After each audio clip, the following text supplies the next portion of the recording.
Bismillahirrahmanirrahim. Assalamualaikum warahmatullahi wabarakatuh. Perkenalkan, nama saya Feriandian, PM 18630256 dari kelas 4B reguler pagi Banjarmasin. Di sini saya akan menjelaskan algoritma cell sort. Jadi sebelum masuk ke algoritma cell sort, saya akan menjelaskan dulu apa itu efisiensi algoritma. Algoritma dapat dikatakan sebagai algoritma yang efisien. Merupakan algoritma yang pada saat pemrosesan algoritma tidak memakan banyak waktu dan tidak memakan banyak memori dalam pemrosesannya. Efisiensi algoritma umumnya dapat ditinjau dari dua hal, yaitu efisiensi terhadap waktu dan efisiensi terhadap memori. Terdapat beberapa faktor yang mempengaruhi efisiensi algoritma, diantaranya: 1. Banyaknya langkah, kedua, besar dan jenis input data, ketiga, operator space, dan yang keempat, alokasi memori. Kemudian masuk ke algoritma cell sort. Metode ini disebut juga dengan metode pertambahan menurun atau diminishing increment. Metode ini dikembangkan oleh Donald L. Searle pada tahun 1999, sehingga sering disebut dengan metode cell sort. Metode ini mengurutkan data dengan cara membandingkan suatu data dengan data yang lain, memiliki jarak tertentu. Kemudian dilakukan penukaran bila diperlukan. Kemudian di sini ada kelebihan dan kelemahan dari cell sort. Yang pertama, kelebihan dari cell sort. 1. Operasi penukarannya hanya dilakukan sekali saja. Kedua, algoritma ini sangat rapat dan mudah untuk diimplementasikan. Yang ketiga, waktu pengurutannya dapat lebih ditekan. Dan yang keempat, mudah untuk menggabungkannya kembali. Kemudian untuk kekurangan atau kelemahan dari cell sort sendiri: 1. Membutuhkan metode tambahan. Kedua, itu sulit untuk membagi masalah.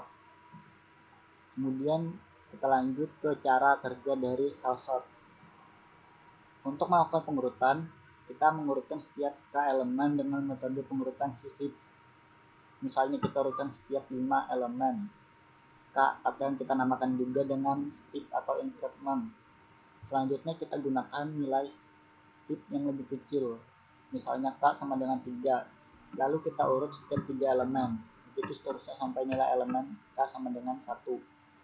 Karena setiap nilai step selalu berkurang, maka cell sort disebut juga dengan metode pengurutan penambahan penurunan. Di sini ada contoh cara kerja dari cell sort sendiri. Untuk jarak awal itu A1-nya 22, A2-nya 10, A3-nya 15, A4-nya 3, A5 bernilai 2, dan A6-nya bernilai 8. Kemudian di sini kita urutkan dengan jarak awal 3. Jadi A1 dengan A4, A2 dengan A5, A3 dan A6. Jadi di sini jika nilai A4 lebih kecil dari nilai A1, maka nilai dari A4 kita tukar dengan nilai A1. Dan jika nilai A1 itu lebih besar dari nilai A4, itu juga kita tukar sebaliknya. Jadi di sini karena nilai A1 itu 22 dan nilai A4-nya 3, maka kita tukar posisi antara A4 dengan A1. Untuk nilai A2 dan nilai A5 juga sama, karena nilai A5-nya lebih kecil dari nilai A2, dan nilai A3 dengan A6 juga kita tukar kembali karena nilai 8 itu lebih kecil daripada nilai 15, sehingga setelah kita tukar mendapatkan hasil sementara yaitu 3, 2, 8, 22, 10, dan 15. Karena jaraknya masih belum sempurna, kita urutkan lagi dengan jarak 1, yaitu A1 dengan A2, A3 dengan A4, A5 dengan A6. Jadi di sini untuk nilai A1 dan A2 kita tukar kembali karena nilai A2-nya lebih kecil dari nilai A1. Jadi nilai 2 kita pindah ke A1 dan nilai 3 kita pindah ke A2. Untuk A3 dan A4 sudah benar karena nilai 8 itu lebih kecil daripada nilai 22. Dan untuk nilai A5 dan A6 juga masih benar. Dan di sini didapatkan hasil sementara 2, 3, 8, 22, 10, dan 15. Karena masih belum sempurna, kita urutkan lagi untuk A4 dan A5, karena nilai A5 lebih kecil dari nilai A4, jadi kita tukar posisi, nilai 10 kita pindah ke A4 dan nilai 20 nilai A5 kita pindah ke A4 dan nilai A4 kita pindah ke A5 dan dikatakan hasil sementara yaitu 2, 3, 8, 10, 22, dan 15. Karena masih belum sempurna lagi, kita pindah lagi untuk A5 dan A6, karena nilai A6 itu lebih kecil daripada nilai A5, jadi nilai 15 kita pindah ke nilai 22 dan didapatkan hasil akhir untuk A1 nya 2, untuk A2 nya 3, A3 nya 8, A4 nya 10, A5 nya 15, dan A6 nya 22. Nah, kemudian di sini ada sedikit penjelasan dari tadi yang saya jelaskan. Untuk lebih jelasnya bisa dibaca awal perbandingan jarak 3. Jika data A1 22 dibandingkan dengan data A3 4 sama dengan 3, jika nilai A lebih kecil dari A4 maka ditukar jika tidak dilakukan ke perbandingan selanjutnya. Dan seperti yang kita sudah urutkan tadi, jadi kita next saja ke program sort. Di sini saya terus menjelaskan terlalu rinci, silakan lihat di gambar untuk stepnya. Jadi ke program Java sort.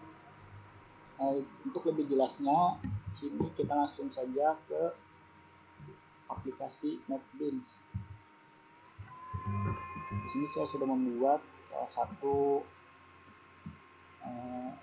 program tentang sort.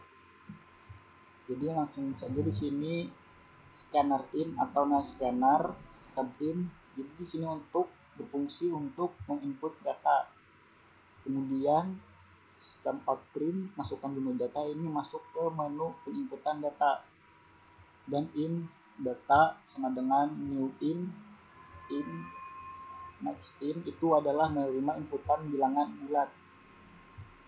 Jadi di bawah lanjut termasuk ke dalam menu penginputan data. Dan di sini ada sistem out print data i. Itu untuk menampilkan data yang telah diinput di atas. Kemudian ada in jarak sama dengan data length, itu untuk membuat variabel jarak. Boolean in itu untuk membuat variabel batas akhir. Kemudian while jarak 1 untuk perulangan while untuk penyortiran. Lanjut. Di sini ada if data j dengan data j plus jarak itu untuk membuat percabangan if. Kemudian ada in tukar sama dengan data j itu untuk membuat variabel tukar. Kemudian data j sama dengan data j plus jarak itu untuk melakukan sorting.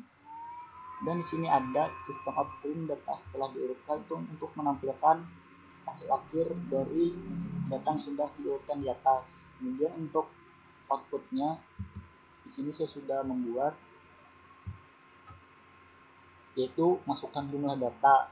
Di sini saya memasukkan jumlah datanya bernilai 5. Untuk data ke-1 itu adalah 4, data kedua itu adalah 3, data ketiga adalah 1, data keempat itu 5, kemudian data kelima adalah 2. Data sebelum diurutkan itu adalah 4, 3, 1, 5, 2. Kemudian data setelah diurutkan menjadi 1, 2, 3, 4, 5. Demikian presentasi dari saya. Salah hilap mohon maaf. Assalamualaikum warahmatullahi wabarakatuh.